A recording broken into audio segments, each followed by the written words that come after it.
buvau kažkaip įsitikinus, kad man paprastam žmogui tai yra ranka nepasiekiama ir neįgyvendinama svajonė.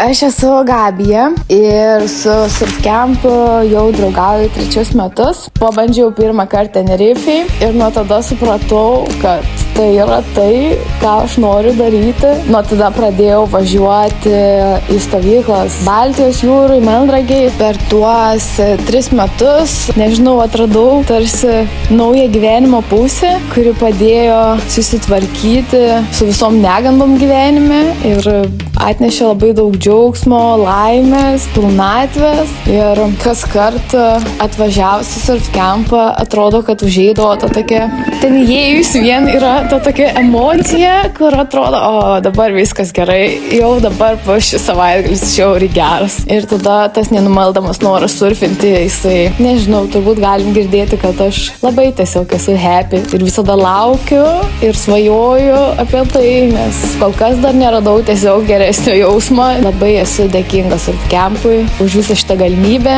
už tą draugišką aplinką ir geras emocijas.